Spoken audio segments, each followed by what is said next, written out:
Hi, I'm Stephanie Buffman from the Gladwin County Record in Beaverton Clarion, and I am here with Commissioner Don Burgle, Commissioner Sharon Smith, and Sheriff Mike Shea, and we're talking a little bit about the Headlee Rollback Restoration proposal, which will be on the May 6th ballot. And now, first thing, can someone describe for us what a Headlee Rollback Restoration is and what it does? Okay. Stephanie, what it amounts to is that in 1972, the publics voted in 5.75 mills.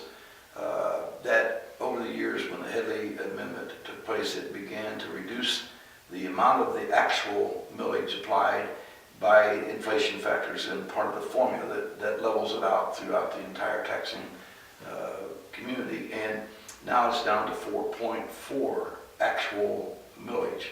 And we need to restore it back to the original 5 3/4. And one of the things with that is people need to understand that Headlee is a state law. We are not doing away with that at all. All we are asking is that we be given the voted millage that was given to us in 1972 so that we can use that additional monies to continue with the services and needs to protect the citizens of our county. That's what we're asking for. So it will apply to the year 2014.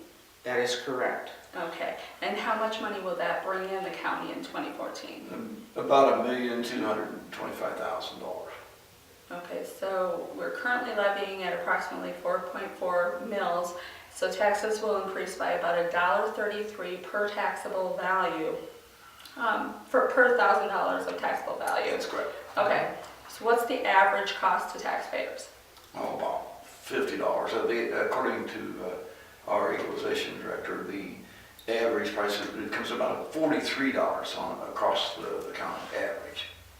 Or something that you can compare that to is that it will cost every taxpayer approximately 1 tank of fuel for their vehicle. 1 extra tank of fuel for their vehicle for the year. That is, of course, if the gasoline prices don't continue. As they go up and down. And additionally, there is an online millage calculator that you can utilize by going to www.gladwinco.com, and the button is right there on the home page. You click on it, you can find your parcel, and it can calculate the increase out for you. So that's a really good tool to utilize if you're looking for your exact cost. Okay. One of the things that has been mentioned is that there are things that need to be fixed and things that need to be replaced in 3 of the county buildings. That would be the courthouse, the sheriff department, and the annex building. Tell us what needs to be done. Well, some of the heating, ventilating, and air conditioning equipment is way out of date and very low efficiency. For example, the boiler, there's been 3 boilers changed in the courthouse about 5-6 years ago. But the one remaining boiler, the largest one that has perhaps half of the use, is about maybe 40-50% efficient. The ones in the jail are a similar age, but the worst one that's costing us the most electricity is the air conditioning system. The compressors are way out of date, and they're not that efficient. So, for example, last year we spent $125,000 for natural gas and electric. And in that billing period from February 11th to March 11th was $9,000. Now, a lot of it obviously has to do with the intense cold weather, but it's not just winter, it's the cooling system as well. The cooling season, we're not getting very efficient results. So as a consequence, we're paying higher electric bills to consumers. And that needs to be dealt with because it will save us money. In other words, the payback on it is the criterion that I will use when I'm evaluating it. In other words, how long will it take us to get our money back by changing the equipment, and then you can make the call accordingly. Okay. Let me speak on that for a second. Part of what it is in my building, and I'm talking about the sheriff's office and the jail, because it's more than just the employees coming to work. It's the housing of the inmate population. And and because the initial jail was designed for about 18 prisoners, built in 1966, of course you can imagine there's no crank-out windows, so the heating system specifically, we have to have that heated properly to keep those inmates.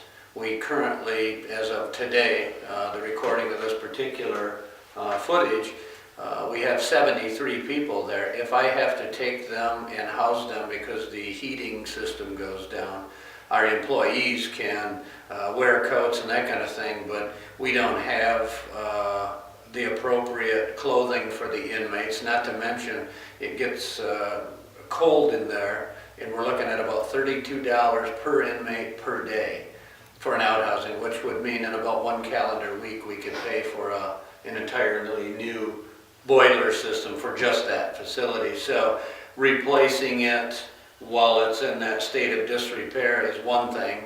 We can do that with these dollars that we need. In the event that it goes bad, before we have the money able to repair, we're going to pay a substantial amount of money on a daily basis, you know, to get that done. And we're still going to have to fix it because Gladwin County, just by that one cost, would spend tens of thousands of dollars, even if it were a couple of weeks fix. Yeah, we mentioned only the operating costs, but we need to also factor in the maintenance costs. In other words, just take what the elevator, it cost us $20,000 for a 3-phase 25-horse motor for that elevator, and we didn't have that budgeted, of course. But the ongoing maintenance for the equipment in the jail and the courthouse is, like last year was like $26,000 we paid in maintenance costs to local service people, of course. But still, that kind of cost will disappear with, it will at least be reduced dramatically when you have new equipment. And so putting that into the numbers as well, it's obvious that we should look closely at finding a way to deal with that as soon as possible, instead of continuing to lose the making consumers revenue like we're doing now. Right. Okay, can you explain if this Headlee override does not pass, if there's a negative outcome, what services are going to be impacted? That is an absolutely frightening thought. We had an experience talking with that the money that we are given, we are responsible for the best bang for the buck, etc. And dealing with the money that we get. The other half of that equation is that we're also responsible for the citizens that live in Gladwin County and that they have police protection, that our summer people have an opportunity with Marine Patrol, that if you're having difficulty with animals on your property, be it dogs or cats or raccoons or rabid bats or whatever, that you can contact the animal control. That you have the opportunity, if you want to apply for a passport, that the clerk's office is readily available, that you can do so. If you have questions about your taxes, that you have it's readily available for you to go to the treasurer's office to get an answer. If you need to have dealings in a civil court or whatever, that those things are readily available to you.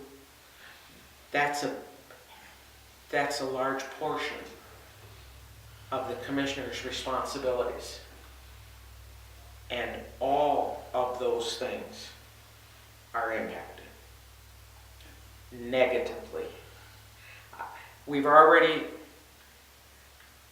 There are only 5 commissioners when there used to be 7. And I can guarantee you that the 5 commissioners have a tremendous workload for a volunteer elected position.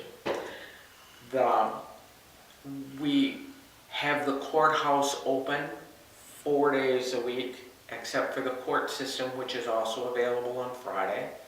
But that impacts a lot of people who, to get them acclimated to that.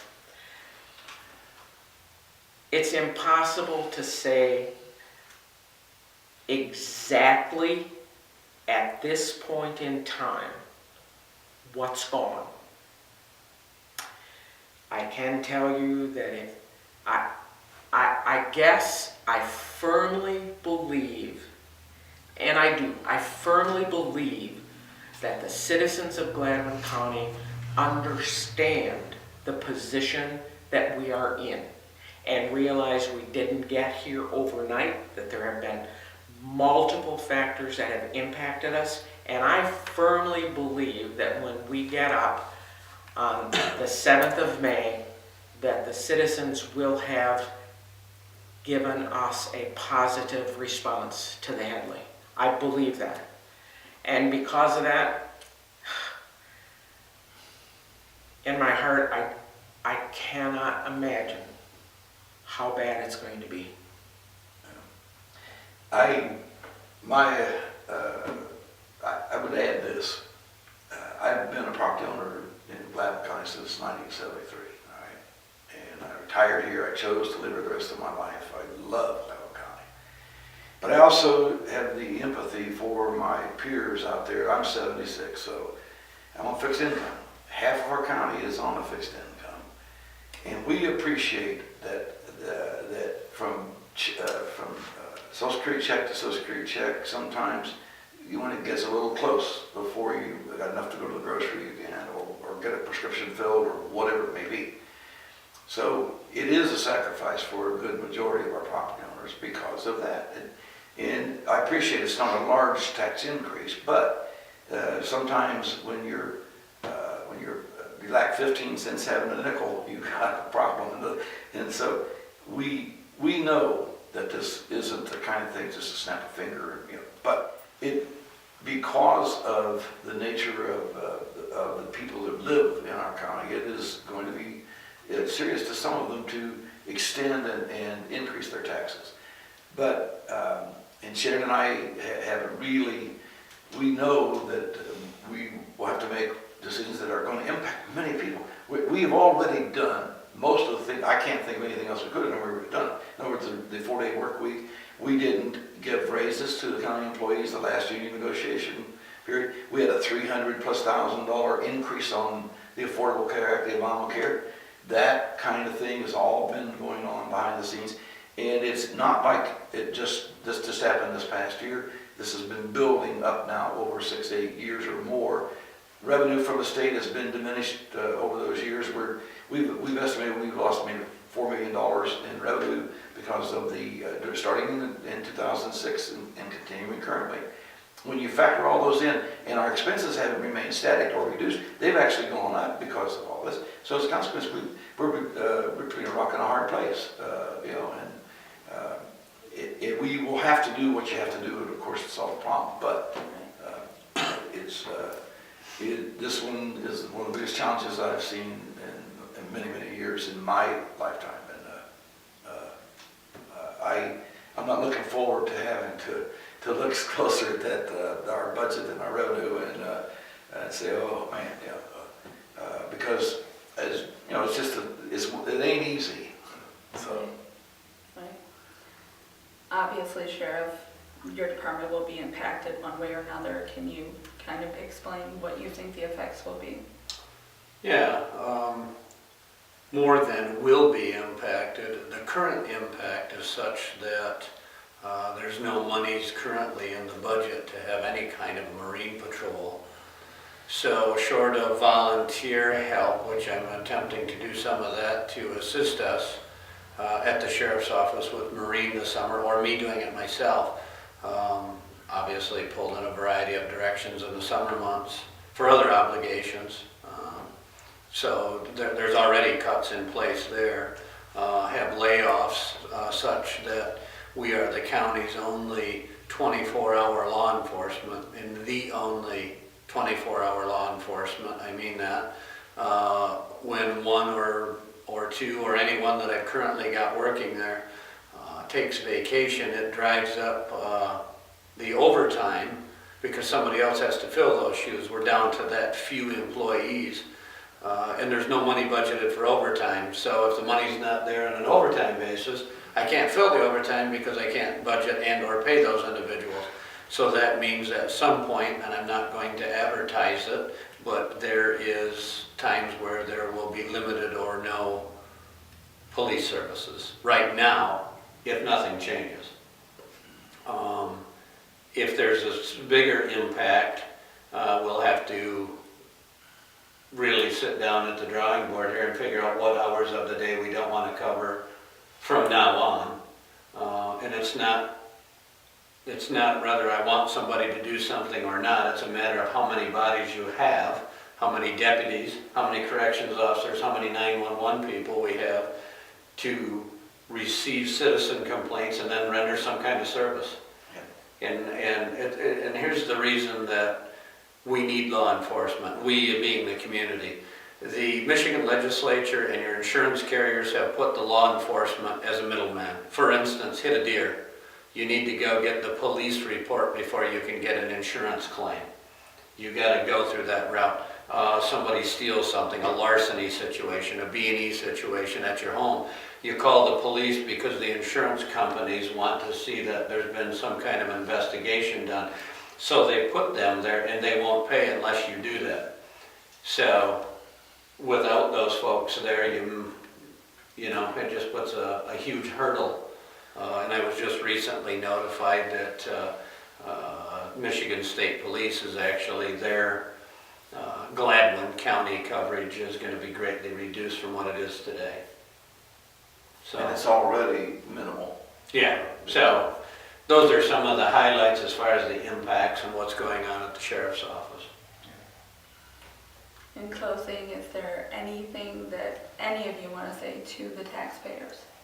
Please vote May the 6th, and please understand this was not an easy decision to ask for this, but we and all of the citizens in Gladwin County that live here need this Headlee restoration.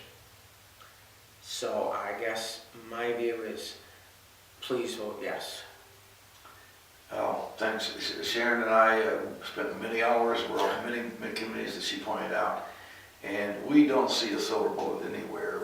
We look at this overall, and we know that without the public's support of it, then very harmful type decisions must be made. In the sense that there will be budget cuts across the board in order to balance that, to cover that 400,000 or so shortage we've got right now.